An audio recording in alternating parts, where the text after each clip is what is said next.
You know, running a gallery is very personal. You cannot teach it to anybody because it's not just selling. You have to have a passion for it.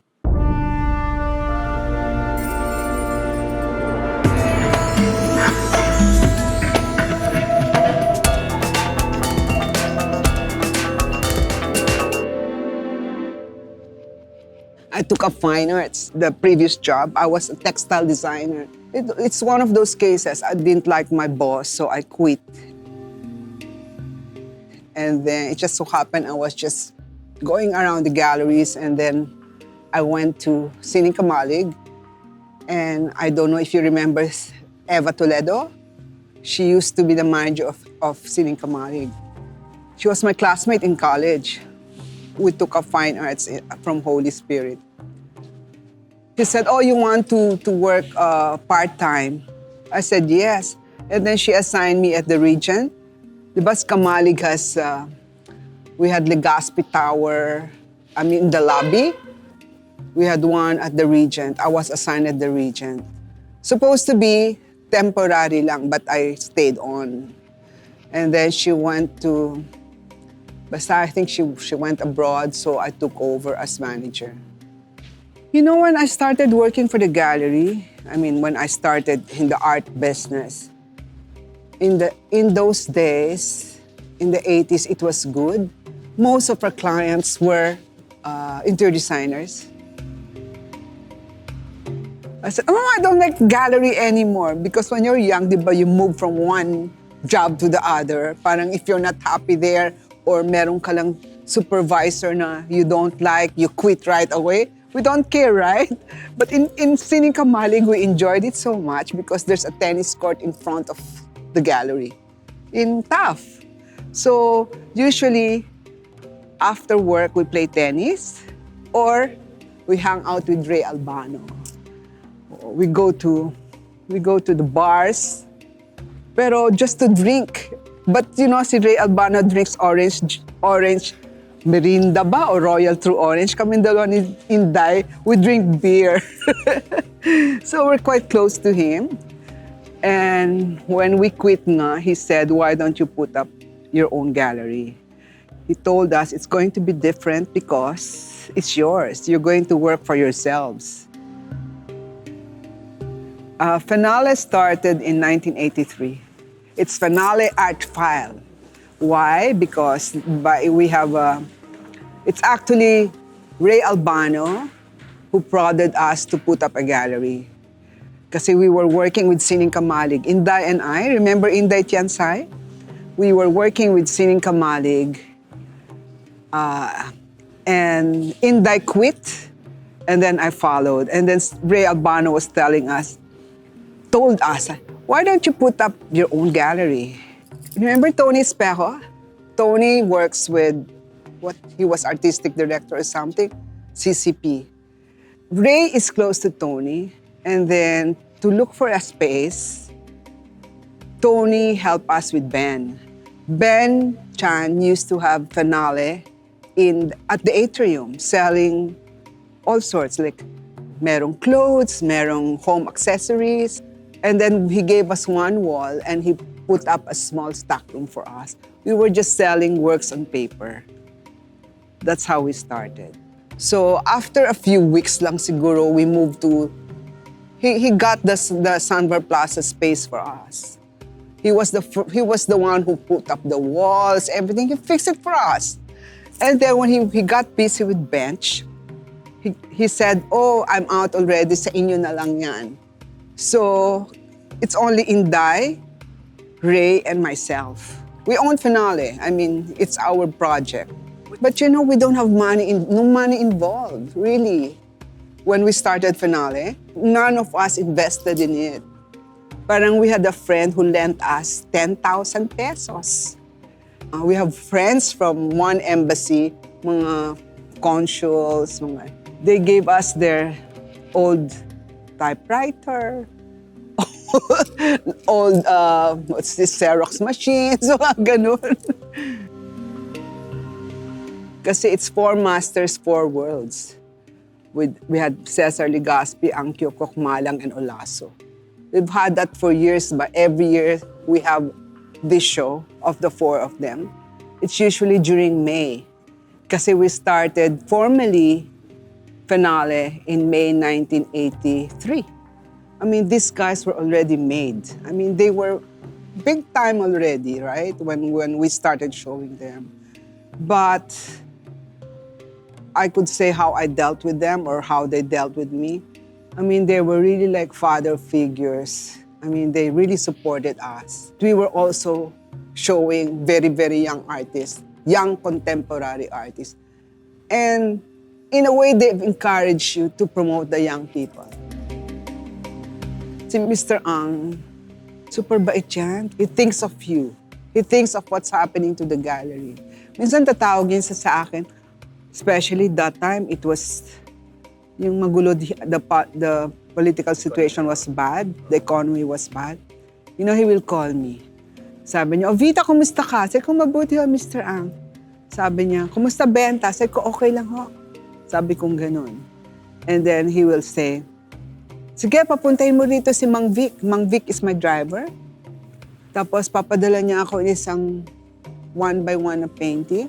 Yung commission ko, bambayad ko ng rent. Ganun siya kabait. Si Mr. Malang is so naughty talaga. There was one time, parang he got hurt by me. I put up a show of drawings.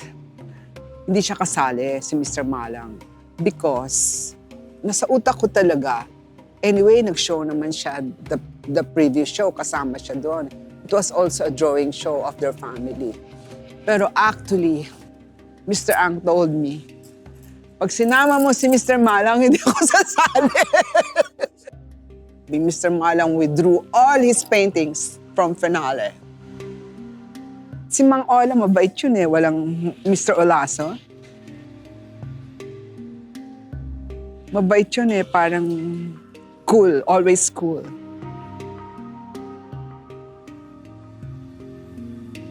Mang Cesar Legaspi was very, very kind. He empathizes with you. I mean, he takes care of you. Like, there was one time I was hospitalized and he was already sick in the hospital. He even called me up to ask how I am, what am I doing, you know, what's being done to me. You know, you feel so touched na this guy who's already very sick in the hospital calls me up to ask how I am. Mang Cesar was the head of the Saturday group before. If you remember, the Saturday group goes to finale to sketch. But, of course, some of the artists from the Saturday group, like Agustin Goy, Ephraim Samson, you know, most of them are from the Saturday group. Si Chris Cruz, they show with us too. But we had Mr. Chabet showing the young contemporary, I mean, students from UP, which I really like. Kasi it's the way they think eh. Iba, you know? It's more of the concept, yung concept ng mga bata. That's why I love their works. The first, the young ones yata we had Popo San Pascual, Francesca Enriquez, Pardo de Leon, RM de Leon, and Alet Ocampo. Parang yan yung unang pinush namin eh, na young people, the young artists. I go to the shows, I go to the schools before, but now, with the traffic, I just see them in Instagram. And when I'm interested, I go to look. You know, to be honest, most of the artists we show here is recommended by Nilo Elarde. From different schools na lang. And some of them are self-taught. When I look at an artwork, I really don't look at, it's either I like it or I don't. I don't even think of the composition. Basta if it's pleasing to my eyes, that's it. And like, let's say when I look at an artwork, I know what will sell and what will not sell right away. I always ask if they would be interested in that painting. That's it. I start like that. If they are interested, and if I know them better, I know when I look at a painting, I know now who to offer it to, because I know what they like, what my clients like. So I make it a point when we have a show which is non-selling, meaning or we cannot sell, I have to do something backroom, sell. So we have the funds to pay up our duties. We have alt. 9 galleries together. It's a group event. The alt galleries are VOV, Drawing Room, AI, Art Informal, Finale, and West Gallery, Blank, Mo Space, Underground. Dawamila, we're 9. When we had our opening, everybody was so amazed with what we did. We had a good designer who designed the space. And they were so happy looking at what we had, what we showed. My artists, the artists we carry are very professional. If somebody approaches them to buy a painting, the artist will always say, talk to Vita. I'm very lucky to have those artists we carry. Somebody goes to their homes, or somebody they met at a party wants this, or somebody who wants.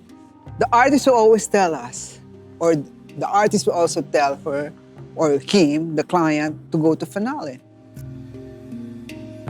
When I choose the artist, number 1, it's the attitude. It's very important, no matter how good you are, how good the artist is, if the attitude is bad, it's so hard to take care of it. It starts with, like, let's say, I see the work. If I like it, I ask the artist to show it us. It's really a relationship. You nurture it. And then when you're comfortable with each other, even if there's no contract, no agreement, nothing, but we can work together. I don't tell them what I want. They have to paint something they want. Because I cannot tell the artist you have to do something which will sell. That's bad. I don't tell them what to do. It has to be an expression. I think it's my passion for art. It's a challenge for me to create a market for the young people, especially for the young artists. And then I think it's my sincerity to what I'm doing. I've learned to do business. I'm not a business person. I know what I'm selling. When a client comes back to me with it, I know I can resell it.